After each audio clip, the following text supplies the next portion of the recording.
temos uma entrevista muito legal hoje, fiquei muito feliz quando me passaram essa pauta. Nós vamos falar com um brasileiro que mora em Israel. No meio de todas as nossas pautas que estão fervilhando aqui, é Venezuela, é Estados Unidos, pois continua a luta lá em Israel contra o terrorismo. A gente está acompanhando aí há mais de um ano essa situação e agora nós tivemos novos agentes e é por isso que a gente está com André Marcel, diretamente de Israel. Muito obrigada, seja muito bem-vindo aqui ao Fio Diário. E eu gostaria que começasse já fazendo essa apresentação e falando um pouquinho para a gente de como que foi, como é que tu foi parar aí em Israel, a cidade onde tu tá, qual é, tá perto do conflito, não tá? Conta um pouquinho para a gente, por favor. Bom, boa tarde aqui, bom dia aí no Brasil. Meu nome é André Marcel, né? Meu pai é imigrante, meu pai nasceu na Romênia em 1912 e depois do... Vocês me ouvem bem? Não sei. Alô? Estamos ouvindo bem. Desculpa. Bom, judeu na Romênia, no leste europeu, década de 40, 30, 40, Segunda Guerra Mundial. Meu pai rodou por toda a Europa e foi parar no Brasil já depois da guerra, na década de 50, com mulher e 2 filhos debaixo do braço. Eu sou filho do segundo casamento dele, né, com uma brasileira. Eu fui criado com bases cristãs, mas com pai judeu. Né? A vida me presenteou também com um casamento com uma mulher judia, desculpa, estou olhando para ela agora. Né? E qualquer imigrante, né, novo, que a gente chama de Oleh Hadash, tem alguns pré-requisitos. E assim, você tem que ser até neto de judeus. Né? Então, como eu sou filho de judeu e casado também com uma judia, meus filhos são judeus, né, você pode fazer um processo de imigração, que é chamado de Aliyah. Aliyah em hebraico quer dizer subida. Então, você recebe o nome de Oleh Hadash, que o termo quer dizer assim, que você ascendeu, né, no sentido de subida, para um status de cidadão israelense. Então, você tem várias agências judaicas, né, por todo o mundo. Então, qualquer um que se enquadre dentro desses pré-requisitos pode solicitar cidadania israelense. Nós chegamos no aeroporto com tudo organizado pela Sornut, né, que é o nome, e pelo Misrad Klitá, que é o Ministério de Absorção. Nós recebemos auxílio, passagem, tudo. Né, você entra numa espécie de centro de absorção, você tem direito por 6 meses, com custos reduzidos, você recebe muito auxílio, né, do governo, e você já chega no aeroporto recebendo passaporte, cidadania, carteira de identidade. Então, resumindo, eu sou cidadão israelense desde o primeiro dia que eu botei o pé aqui. Bacana. E aí, Gustavo Lopes, tem alguma pergunta para o nosso convidado que está lá em Israel? Tenho sim. Primeiro, obrigado. Bom dia, boa tarde para ti, né? Obrigado por estar aqui compartilhando com a gente a tua história. A gente tem visto, né? Esse final de semana, por exemplo, né? Israel teve as forças de segurança, né, foram até a Síria, né, buscar um proxy do Irã que estava lá, ou seja, estão expandindo ali as suas operações, estão no Líbano, né, estão pedindo para ampliar também as operações no Líbano, foram até o Irã, fizeram aquele ataque preventivo lá, né, em resposta ao ataque que o Irã tinha feito a Israel. Passado um ano já, um pouco mais de um ano do 7 de outubro, como é que a população israelense está vendo o esforço de guerra do país? Assim, tem um apoio massivo da população? A população está engajada nesse esforço? Como é que é o dia a dia de vocês em relação a isso? Hein? Bom, eu até esqueci de mencionar isso, foi perguntado, né, onde é que eu moro. Eu moro numa cidade chamada Naharia. Tá? Essa cidade ela fica aproximadamente 15 quilômetros da fronteira com o Líbano. Tá? É uma das últimas cidades costeiras da fronteira com o Líbano. Tá? Então, assim, nos últimos dias, assim, acho que anteontem, 3 dias atrás, a Serena me tocou aqui umas 12 ou 13 vezes.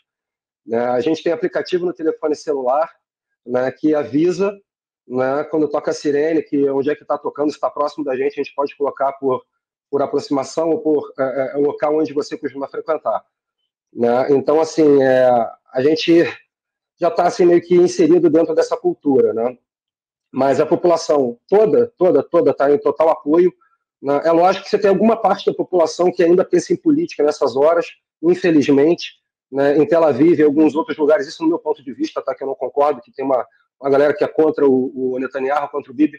A política aqui é um pouco complicada, ainda não estou 100% inteirado de como é que funciona, mas, assim, desde que eu estou aqui há 6 anos, tá, já foram convocadas eleições para primeiro-ministro algumas vezes, né? Porque se você não tem governabilidade, eles convocam eleições de novo. E tem um pessoal aqui que quer tumultuar, né, para tentar mudar primeiro-ministro agora, porque é um momento crucial, né, e tem uma pequena parcela, mas a grande maioria está em total apoio, né? Os soldados na rua, assim, uma coisa impressionante. Tá? Quando você vê soldado, tem muita gente que quando vê um pelotão que consegue sair para comer alguma coisa, chega e fala, não, eles não vão pagar nada, é por nossa conta, a gente vai pagar, porque meu filho também está lá. Assim, o envolvimento da população é uma coisa assim, impressionante. Tá? Todo mundo tem muito apoio e a gente realmente reconhece o esforço, né, que realmente são heróis. Né? Eu vejo os garotos aí que podiam ser meus filhos. A minha filha, por exemplo, né, eu tenho uma filha de 17 anos que ano que vem está no Exército.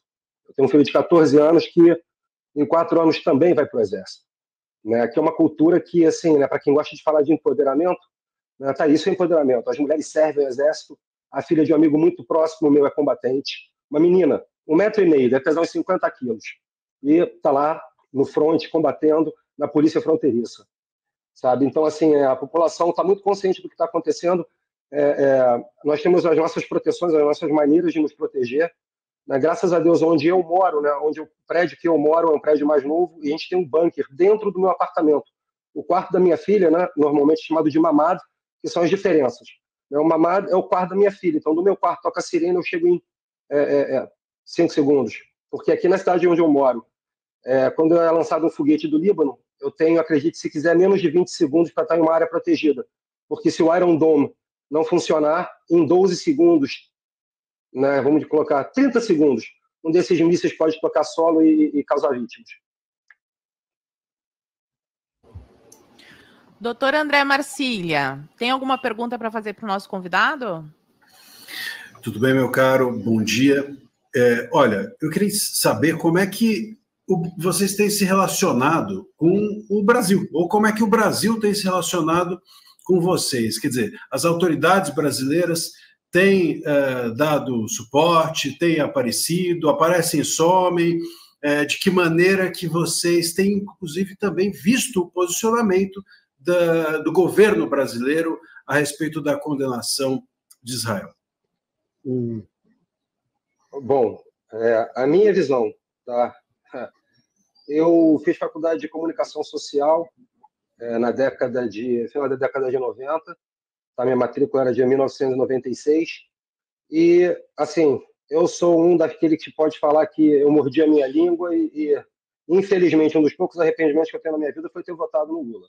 Na primeira eleição, eu acreditava realmente que precisava mudar alguma coisa, e dei mais um voto de confiança na segunda eleição. Então, infelizmente, eu sou culpado, né? Coloco minha mão à palmatória, né? E me arrependo amargamente, porque, assim, ainda mais morando aqui, né, vendo todos os comentários antissemitas, né, que ele fez no começo da guerra, sabe, até no trabalho, poucas pessoas que conhecem alguma coisa assim de Brasil mais a fundo vieram perguntar, pô, como assim, o presidente do Brasil falou isso e tal? E, assim, para eu explicar qual é o meu lado, como é que eu me posiciono, o que eu entendo de política, o que eu defendo, entendeu? Eu não posso compactuar, eu nunca compactuei. E, realmente, assim, o que eu vejo de Brasil, cara, eu sou do Rio de Janeiro, né, e as pessoas me perguntam, vários amigos meus, André, o que você está fazendo aí, cara? Você está em guerra? O que está acontecendo? Eu falo, cara, eu tenho muito medo de voltar para o Brasil, um pela segurança ou pela insegurança. Não só segurança pública, né, mas a insegurança, porque não adianta, mesmo que você vá para uma cidade do interior, você ainda está sob o mesmo governo federal, eu não sei o que está acontecendo, o que passa na cabeça. Só vejo déficit de 1 trilhão e não sei quanto nas contas públicas, e fico vendo todas as notícias que chegam aqui para mim, né, que eu não vejo TV aberta há muitos anos, eu só vejo o YouTube, né, e o algoritmo do meu YouTube é basicamente direita, né? Então, assim, eu vejo a coisa sem a manipulação midiática, né? Os fatos como eles têm que ser passados, né, jornalisticamente falando. Então, assim, essa é a minha posição, né? Mas a posição da grande maioria que, infelizmente, né, a gente conhece pessoas que não pensam da mesma forma. No Rio de Janeiro, eu conheço muitos judeus que ainda acreditam que é possível ser judeu e comunista ao mesmo tempo. Eu acho incoerente. Mas é a visão, né? Esse é o ponto de vista, esse é o nosso ponto de vista, o meu, pelo menos. E as pessoas com quem eu trabalho, com quem eu me relaciono aqui, assim, tem uma visão muito parecida com a minha, né? Assim, em relação ao governo que está acontecendo no Brasil, né? Um ou outro aqui que eu conheço de brasileiro que ainda segue para essa linha de esquerda. Não são todos, não.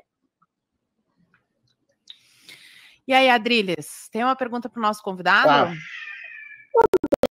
Eu acho que não é nenhuma dicotomia de direita, esquerda, oposição ideológica. É uma questão de verdade factual. Eu queria colocar até uma pergunta mais incisiva. Concordo. Não é uma questão ideológica. Israel é o herói e quem está querendo destruir Israel é o bandido. São as facções criminosas. São questão humanitária, né? Mais, entendeu? A questão humanitária. Então, eu queria fazer uma pergunta mais incisiva. Você não tem vergonha de ter um presidente, porque eu tenho, que chama Israel de terrorista e genocida, quando a gente percebe que ele simplesmente tenta responder a um ataque violento e sistemático, histórico, de movimentos terroristas que tentam destruir o seu povo? O que você acha que se passa na cabeça do Lula? É delírio, é interesse, é sordidez? Como é que você vê a posição de um governo federal que endossa movimentos terroristas e cospe em cima de um país que tenta se defender? Obrigado, Adriles. Vamos lá, sem freio. Não tenho vergonha, não. Desculpa, mas eu não tenho vergonha, não. Eu tenho muita raiva. Tá? Assim, eu tenho muita raiva, sincero e honestamente, eu não concordo em nada que o nosso presidente fala. Tá? Para mim, em 100%, resistência não é resistência, é movimento assassino terrorista. O que foi feito aqui no 7 de outubro foi um absurdo. Tá? Você está deitado às 6 horas da manhã, o meu telefone da minha mulher tocou, com a tia dela, que nós temos família aqui, a família da minha mulher aqui, né, relativamente grande. Às 6 da manhã, desesperada, sem saber o que aconteceu, que tinha invadido Israel, a gente não sabia o que estava acontecendo, as informações desencontradas, tá? Esse tentáculo, né, dessa hidra, que é o Irã, né, que financia Hezbollah, que financia o Hamas, que financia a Jihad Islâmica, que financia todos esses grupos terroristas, que não são resistência, são grupos terroristas, o que eles querem é aniquilar, quando eles ficam cantando, né, From the river to the sea, Palestine will be free, eles querem aniquilar com o Estado de Israel, eles querem literalmente, tá, que a gente morra, tá? Todas as cartilhas do Hamas. Uma coisa que eu cito para todo mundo, quando você assiste um filme nos Estados Unidos, eles não usam a palavra inocente, eles usam guilty and not guilty, eles usam culpado e não culpado, porque eles não acreditam na inocência em 100% de ninguém. E eu te falo, na Palestina, por mais que seja radical, tá, eu acredito que existam culpados e não culpados. Agora, inocente, não. É feita uma lobotomia, literalmente. Tá? Israel já provou e comprovou, os soldados entraram. Cara, quem é que coloca bomba, quem é que coloca bunker, quem é que coloca paiol dentro de escola, dentro de hospitais, dentro daquela coisa da UNWRA, tá? Encontraram cartilhas, que nas cartilhas estavam em árabe, colocando as questões de matemática da seguinte forma: olha, se nós temos 100 soldados israelenses e nós conseguimos colocar uma bomba e matar 30, quantos soldados israelenses ficam vivos? Essa é a didática deles. Tá? Você tem aqui áudios de um desses supostos não terroristas, era apenas um civil que entrou aqui em território israelense, ligando para os pais, comemorando que ele tinha sangue na mão de 10 israelenses, que ele matou com as próprias mãos 10 israelenses. Como é que você pode defender qualquer coisa, qualquer tipo de atitude, como esse imoral? Eu esqueci o nome dele, de um cara, se não me engano, que é do PSOL, que ele foi para o Congresso Nacional com o bottom do Hamas. Tá? PT, PSOL, que fazem movimentos pró-Hamas, isso é um absurdo, isso é um absurdo. Você está financiando uma campanha terrorista. Tá? Todos eles são financiados por tráfico de drogas, por tráfico internacional. Você pode ter certeza que todos esses direitos que são negados aos cidadãos de Palestina, do Irã, de todos esses países radicais, tá? São defendidos por esse povo que se diz liberal. Agora, faz o seguinte, tá? Olha, minha situação financeira não é boa, mas se vocês conhecerem alguém que seja dessa bandeira, né, do arco-íris, desculpa, eu não quero ser muito, sabe, desrespeitoso, tá? Mas fala para eles, se eles quiserem, eu pago a passagem deles para eles irem para o Irã. Eu pago, mas só adianta, porque eles não vão voltar. mas tem que descer, tem que desembarcar com todo esse discurso de paz e amor, de querer abraçar a árvore e comer granola, entendeu? Que para ver o que vai acontecer com eles. Tá? Teve uma mulher agora, recentemente, que tirou a roupa lá, acho que foi no parlamento iraniano, a mulher está desaparecida. Tá? Então, o que mais você quer que eu fale, Adriles? Eu concordo com você plenamente. A minha posição ela é totalmente... eu teria sido muito mais radical.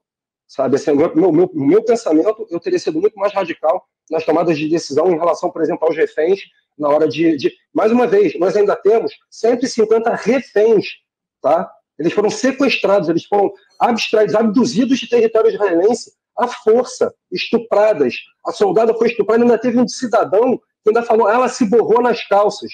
Se borrou nas calças, eu pergunto, o que você faria se alguém chegasse, sentasse na sua casa, batesse na sua cara, cuspisse na sua honra, estuprasse a sua mulher e maltratasse os seus filhos? O que é que você faria no lugar de qualquer pessoa? Desculpa a indignação, mas é assim que eu me sinto. Tem toda a razão. Não, tem toda a razão. Nós também ficamos indignadíssimos quando saíram essas manifestações e estamos tentando alertar as pessoas. Em especial, como tu bem falaste, esse movimento LGBT, em Israel existe a parada do orgulho. Nesses outros países existe a pena de morte para esse público. Então, assim, é uma questão até de ignorância. Eles não sabem, não fazem a menor ideia do que eles estão defendendo. Tem as pessoas que sabem, que são más, como esse cidadão que debochou da menina que foi brutalmente violentada, e por isso que ela estava daquele jeito. Qualquer mulher ficaria indignada, qualquer pessoa de bem ficaria indignada vendo aquela cena, mas também existe, infelizmente, essa parcela de pessoas que são totalmente idiotizadas, doutrinadas. Eu queria fazer uma última pergunta para ti, fazendo uma relação. Tu disse que está em Israel e não pretende voltar para o Brasil porque se sente inseguro no Brasil. Para muitas pessoas isso pode parecer contraditório, porque a gente fala que aqui no Brasil nós não temos guerra, não temos desastre natural, e a gente vê o que está acontecendo, o Iron Dome defendendo, mas ainda assim existem mísseis, pedaços de mísseis que caem, né, quando eles são destroçados no ar, e muitas pessoas não conseguem entender como uma pessoa que está no meio de uma guerra, um conflito, diz que se sentiria inseguro. Aí eu acho que é no Rio de Janeiro, tu é do Rio de Janeiro, né? Explica pra gente melhor um pouquinho para que as pessoas acordem e tenham esse choque de realidade que sim, nós estamos numa guerra não declarada. Olha, você acabou de me dar um gancho, tá, que é o seguinte, eu conheci a minha esposa no ano 2000, nós estamos juntos há quase 25 anos, tá? E no de namoro, antes da gente se casar, eu lembro de chegar na casa da minha sogra, tá, e estava um jornal, tá, da Platinada, eu não vou fazer propaganda de graça para Platinada, tá, e estava uma daquelas fotos de capa de jornal maravilhosas do Rio de Janeiro, de algum conflito em favela, sacou? Já com aquela lobotomia de querer colocar que os malvados do BOP entraram na favela e fizeram alguma coisa com vítimas da sociedade. Eu virei para minha sogra e falei para ela assim, olha, nós vivemos uma guerra civil não declarada. O dia que a favela resolver descer e ir de encontro ao asfalto, que as pessoas vão tomar real noção do que está acontecendo. 25 anos atrás. Hoje em dia, se você disser para mim, depois do que aconteceu na Avenida Brasil, do que acontece frequentemente na linha amarela, do que acontece frequentemente na linha vermelha, eu, como guia de turismo, tá, várias vezes eu tinha que pegar pessoas e levar, buscar no aeroporto. Eu já fiquei engarrafado com tiroteio na linha vermelha, com um turista dentro de uma van, vendo o pessoal atravessando de um lado para o outro com armamento pesado, com fuzil, com AR-15, com pistola. Tá? A minha tia ainda mora, tá, na zona norte do Rio de Janeiro, e uma vez eu visitando a casa da minha tia, quando eu estava voltando, passando ali perto da favela do Jacaré também, com a minha mulher dentro do carro, né, o bonde atravessando de um lado para o outro com as armas. Pô, assim, e isso era a realidade do Rio de Janeiro. Você abria a janela e você vê de uma janela para outra, uma favela para outra, aquele tiro traçante de fuzil, cortando o céu. Ok, eu moro em Israel, né? A gente está em situação de guerra, mas eu moro num país onde o Estado se preocupa com o cidadão de verdade. Tá? Você tem uma saúde pública, que é uma saúde pública, mais uma vez, é um SUS, tá? Que você paga por participação, mas todo mundo é atendido. Ensino, você tem ensino para todo mundo, você paga uma cota anual, que é acessível para todos, tá? E seus filhos têm um ensino garantido pelo ano todo, incluindo excursões pelo país e outras coisas. Né? Você tem um crime praticamente zero pelas ruas. O meu filho, desde que chegou aqui, minha filha, passeiam pela rua. Eu moro numa cidade pequena, de 65 mil habitantes atualmente, ok? Mas você pode andar por Tel Aviv, pelo centro, e você está com o celular na mão, você não vai ter ninguém tentando tomar seu celular, você não vai ter ninguém te abordando, um arrastão como você tem na Praia de Copacabana.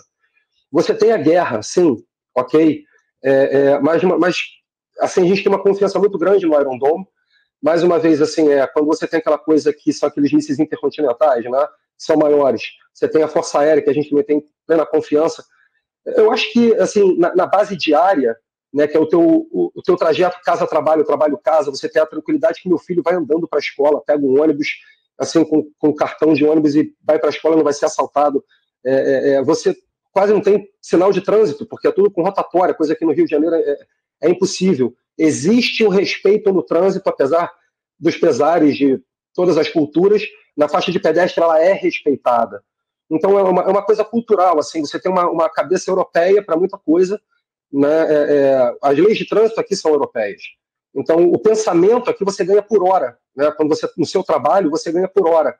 Então assim, você não tem aquela coisa do brasileiro de ter um salário fixo. Se você não trabalhar, você não recebe, entendeu? Então, no meu local de trabalho, vamos falar de segurança, tá? Eu trabalho no Porto de Haifa, né? Num dos setores do Porto de Haifa, porque o Porto de Haifa é muito grande e tal, você tem outros setores. Onde eu trabalho, você tem espalhado bunker pelo Porto inteiro.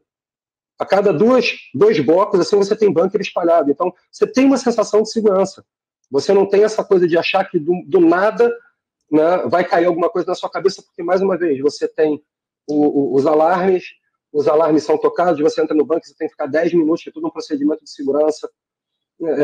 Essa é a comparação, né, que a gente faz, é a diferença do cotidiano. Qualidade de vida, né?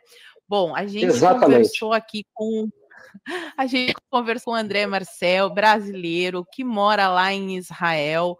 Muito obrigada pela tua participação, a tua presença, que eu tenho certeza que trouxe bastante informação para o pessoal que nos assiste, e principalmente esse comparativo entre a guerra declarada em Israel e a guerra não declarada no Brasil. Quero agradecer a tua participação e dizer que vocês estão nas nossas orações. Shema Israel, Adonai Elohenu. Nós temos o mesmo Deus, e daqui o que eu posso Amém. fazer, o que a gente pode fazer é orar. Então, pode contar com a gente, sempre que precisar, aparece por aqui. Muito obrigada. Estou aqui, quando precisar também. A gente agradece as orações. Am Israel Chai.